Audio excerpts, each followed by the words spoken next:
ಈ ಮನೇಲಿ ಸಿಗ್ನಲ್ಲೇ ಸಿಗ್ತಿಲ್ವಲ್ಲ.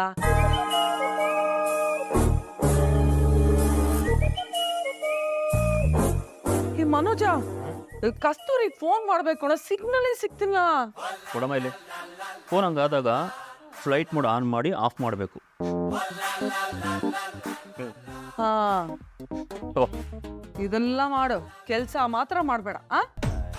ನನಗೆ ಕೆಲಸ ಮಾಡಲ್ಲ ಅಂತಲ್ಲ, ನಾನು ಕೆಲಸ ಮಾಡ್ತೀನಿ. ಆದರೆ ನನಗೆ ಕೆಲಸ ಕೊಡಬೇಕು ಅಂತ ಓನರ್ಸ್ಗಳಿಗೆ ಗೊತ್ತಿಲ್ಲ. ಏನು ಮಾಡಲಿ, ನನ್ನ ಹಣೆ ಬರ. ಹೌದು ಹೌದು, ಕರೆಕ್ಟ್. ಸರಿ, ನಾನು ಕಸ್ತೂರಿಗೆ ಫೋನ್ ಮಾಡ್ಬಿಟ್ಟು ಬರ್ತೀನಿ. ಅಮ್ಮ, ನೀನು ಆಮೇಲೆ ಫೋನ್ ಮಾಡ್ಕೋ, ನಾನು ಅರ್ಜೆಂಟ್ ಕೆಲ್ಸಕ್ಕೆ ಹೋಗ್ಬೇಕು. ಪಾರ್ಕ್ಗೆ ಅಂತ ಹೇಳು. ಅಲ್ಲಿಗೆ ನನಗೆ ಅರ್ಜೆಂಟು ಖರ್ಚಿಗೆ ದುಡ್ಡು ಬೇಕಿತ್ತು, ಕೊಡು. ಏನು ನೀನು ಒಂದೇ ತಾನೇ ದುಡ್ಡು ಕೊಟ್ಟನಲ್ಲ ಖರ್ಚಿಗೆ ಅಂತ, ಖರ್ಚು ಮಾಡ್ಬಿಟ್ಯಾ? ಅಯ್ಯೋ, ಏನಮ್ಮ ನೀನು ಖರ್ಚಿಗೆ ಅಂತ ದುಡ್ಡು ಕೊಟ್ಟ ಮೇಲೆ ಖರ್ಚಾಗದೆ ಹಂಗೆ ಇರುತ್ತಾ? ಹಿಂಗಾದ್ರೆ ಹೆಂಗೋ? ನನ್ನ ಹತ್ರ ಎಲ್ಲಿಂದ ಬರ್ಬೇಕು ದುಡ್ಡು? ಈ ವಿಷಯ ಏನಾದ್ರೂ ರೋಹಿಣಿಗೆ ಗೊತ್ತಾದ್ರೆ ಅಷ್ಟೇ ನಮ್ ಕತೆ. ಅಯ್ಯಯ್ಯೋ, ಸ್ವಲ್ಪ ನಿಧಾನಕ್ಕೆ ಮಾತಾಡೋ. ರೋಹಿಣಿ ಇನ್ನು ಮನೇಲೇ ಇದ್ದಾಳೆ. ಹಿಂಗ್ ಹೇಳಿ ಹೇಳಿ ನನ್ನ ಬಾಯಿ ಮುಚ್ಚು.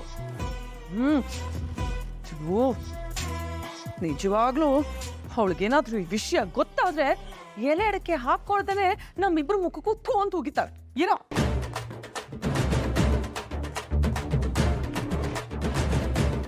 ಕೊಡಮ್ಮ ಇಲ್ಲಿ. ನಿಮ್ಮಪ್ಪ ಪೆನ್ಷನ್ದು ದುಡ್ಡು ಕೊಟ್ಟಿರೋದು, ಅದನ್ನ ಸ್ವಲ್ಪ ಸ್ವಲ್ಪ ಕೂಡಿಟ್ಟಿರೋದು. ಅಮ್ಮ, ಥ್ಯಾಂಕ್ಸ್ ಅಮ್ಮ. ನೀನು ಮಹಾಲಕ್ಷ್ಮಿ ಅಲ್ಲ, ನನ್ನ ಖರ್ಚಿನ ಲಕ್ಷ್ಮಿ, ನನ್ನ ದೇವತೆ. ಹಿಂಗ್ ಹೇಳಿ ಹೇಳಿ ಯಾವತ್ ನನ್ನ ಕತೆ ಮುಗಿಸ್ಬಿಡ್ತೀವೋ ಏನು? ಅಮ್ಮ, ನನ್ನ ಹಾಗ ಏನ್ ಹೇಗೋ ಗೊತ್ತಿಲ್ಲ ಕಣ.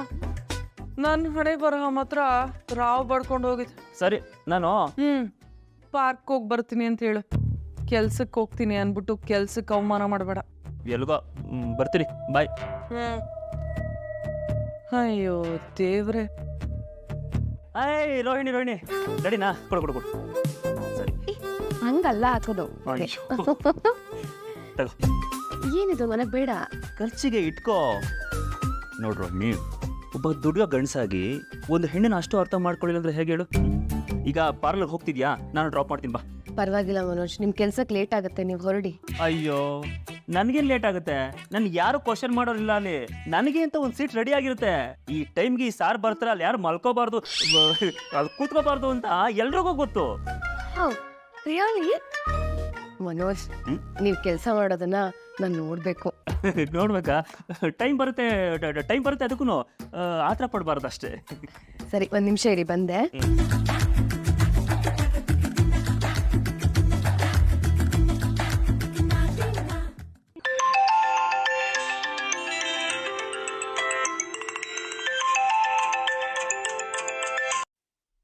ಹಲೋ ಹಲೋ,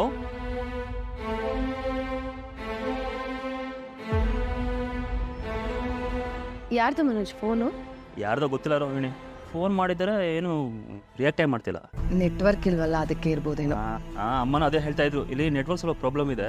ಸರಿ, ನಾನು ಲೇಟ್ ಆಯ್ತು, ನಾನು ಹೊಡ್ಲಾ? ಸರಿ Manoj, bye. Love you. Love you to.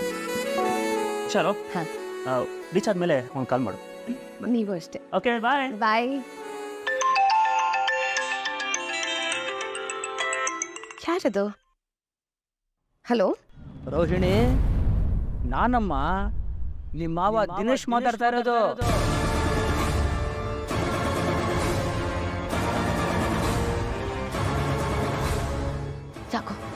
ಯಾಕೋ ಮತ್ತೆ ಫೋನ್ ಮಾಡಿದ್ಯಾ ನನಗೆ? 4 ತಿಂಗಳು ದುಡ್ಡು ಪಿಸಾಕಿದ್ದೀನಲ್ಲ. ಆರಿಸ್ಕೊಂಡೆ. ಆದ್ರೆ ಆರಿಸ್ಕೊಳ್ಳುವಾಗ ಬರೀ 25,000 ಮಾತ್ರ ಇತ್ತು. ಇನ್ನು 25,000 ರೂಪಾಯಿಗೆ ಕೈ ಎತ್ಬಿಟ್ಟೆ ನೀನು. ನಾನೇನು ಪ್ರಿಂಟಿಂಗ್ ಮಿಷಿನ್ ಇಟ್ಕೊಂಡಿದ್ದೀನ ನೀನು ಕೇಳ್ದಾಗೆಲ್ಲ ದುಡ್ಡು ಕೊಡೋದಕ್ಕೆ? ಪ್ರಿಂಟಿಂಗ್ ಮಿಷಿನ್ ಅಲ್ಲಮ್ಮ, ATM ಮಿಷಿನೇ ಇದೆ. ನೀನು ಆಸೆಪಟ್ಟು ಪಾರ್ಲರು, ನೀನು ಆಸೆಪಟ್ಟು ಮನೆ, ನೀನು ಆಸೆಪಟ್ಟು ಮದುವೆ, ಗಂಡ ಎಲ್ಲ ಇದೆಯಲ್ಲ. ಇದನ್ನೆಲ್ಲ ನಾನು ಕಷ್ಟಪಟ್ಟು ಸಂಪಾದನೆ ಮಾಡ್ಕೊಂಡಿರೋದು. ಇದಕ್ಕೆಲ್ಲ ನಾನು ಯಾಕೆ ನಿನಗೆ ದುಡ್ಡು ಕೊಡಬೇಕು? ಯಾಕೆ ಅಂದರೆ ನಿನ್ನಿಂದನಲ್ವ ನನ್ನ ಕೆಲಸ ಕಳ್ಕೊಂಡಿದ್ದು. ಈಗ ನನ್ನ ನೋಡ್ಕೋಬೇಕಾಗಿರೋ ಜವಾಬ್ದಾರಿ ನಿಂದು. ಆಗಲ್ಲ ಅಂದ್ರೆ ಹೇಳ್ಬಿಡು.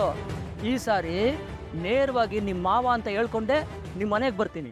ಬಾ, ನಿನ್ ಕೈ ಮುಗಿತೀನಿ, ಹಾಗೆಲ್ಲ ಮಾಡ್ಬೇಡ. ಏನೀಗ ನಿನಗೆ ದುಡ್ಡು ತಾನೇ ಬೇಕು, ಆಯ್ತು ಕೊಡ್ತೀನಿ. ಸರಿ, ಎಲ್ಲಿಗೆ ಬರಲಿ?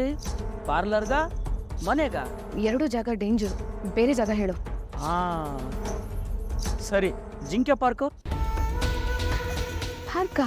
ಹಾ ಪಾರ್ಕೆ, ಜನ ಇರ್ತಾರೆ, ಡೋಂಟ್ ವರಿ. ನಾನೇನು ಮಿಸ್ಬಿಹೇವ್ ಮಾಡಲ್ಲ. ಸರಿ. ಸರಿ, ಇನ್ನು ಅರ್ಧ ಗಂಟೆಗೆ ಬಂದ್ಬಿಡು, ಲೇಟ್ ಮಾಡಬೇಡ.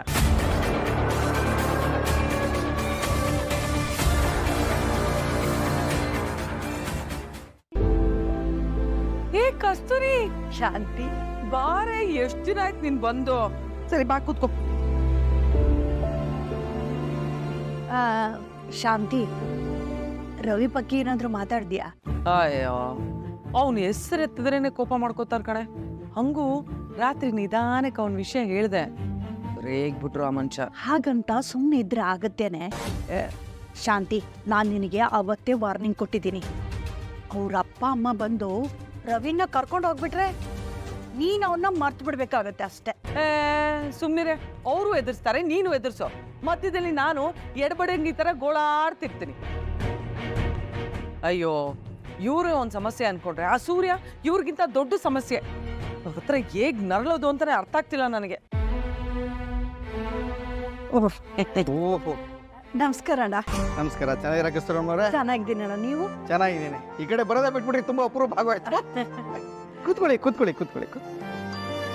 ಅಯ್ಯೋ, ನಿಮಗ್ ಚೇರ್ ತಂದ್ಕೊಡ್ಲಾ? ಪರವಾಗಿಲ್ಲಮ್ಮ, ಇದು ಆರಾಮಾಗಿದೆ. ಏನೋ ಗಂಭೀರವಾಗಿ ಮಾತಾಡ್ತಾ ಇದ್ದೀರಿ ಅನ್ಸುತ್ತೆ. ಹೊಸ ವಿಷಯ ಇನ್ನೇನಿರುತ್ತಣ್ಣ? ಹಳೆ ವಿಷಯ ಆದ್ರೂ ಏನು ಅಂತ ಹೇಳ್ಬೋದಲ್ಲ.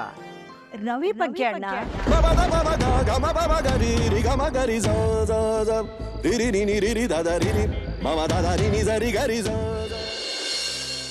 ಎಲ್ಲಿ ನನ್ನ ಜೀವನ ಬೀದಿಗೆ ಬೀಳಿತು ಅಂತ ಸೂರ್ಯವನ್ನ ಮದ್ವೆ ಆಗಕ್ಕೆ ಹೇಳಿದ್ದು ನೀವು. ಇವತ್ತು ಮದ್ವೆ ಆದವ್ರ ಜೀವನ ಬೀದಿಗೆ ಬೀಳ್ತಿದೆ. ಅದನ್ನ ತಡೆದು ದಯವಿಟ್ಟು ಮನೆ ಕರ್ಕೊಳ್ಳಿ ಮಾವ.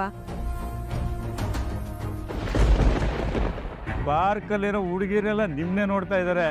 ಸ್ವಲ್ಪ ಎಂಟರ್ಟೈನ್ಮೆಂಟ್ ತಗೊಳ್ಳೋಣ ಇರಿ.